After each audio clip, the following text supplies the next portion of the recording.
baxaq görək bu məsələləri necə eləyirik. Baxın, bizə deyir ki, X-dəki gözləmci Y-i nasıl görür?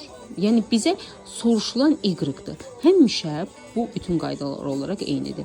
Nəyi soruşulursa, nəyi tapmaq tələb olunursa, birinci biz onu yazırıq. Yəni VYX. Yəni VY-dan çıxacaq VX-i. Həmişə bizdən nə soruşulursa, ondan çıxırıq digərini. Bərabərdir. Biz bilirik ki, doğu müsbət hissəsi, batı isə mənfidir. Yəni X koordinatında X-in bu hissəsi müsbətdir, bu hissəsi mənfidir. İndi baxırıq. Y-ımız 6-dır və müsbətə doğru gedir deyə müsbət 6 yazırıq. Çıxılsın. X-ımız 10-dur, amma mənfiyə gedir. Deməli, qiyməti mənfi 10-dur. Cavabımız nə olur? Cavabımız olur 16.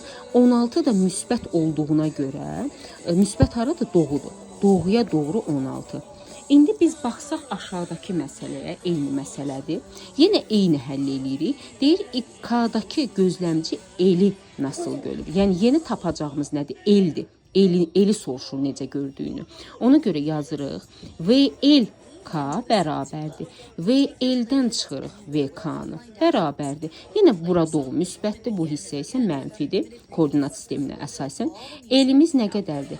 L-imiz 5 verib, 5 və müsbət yazırıq, çıxılsın. 12 də müsbətə doğru getdiyinə görə, deməli, çıxırıq 12. Burada cavabımız olacaq nə? Mənfi, deməli, 12-dən çıxanda 5, mənfi və 12 eləyir, 7 eləyir, düzdür? Eləyir 7. Və mənfi olduğuna görə batıya doğru gedir, 7 batı. Cavab olacaq C.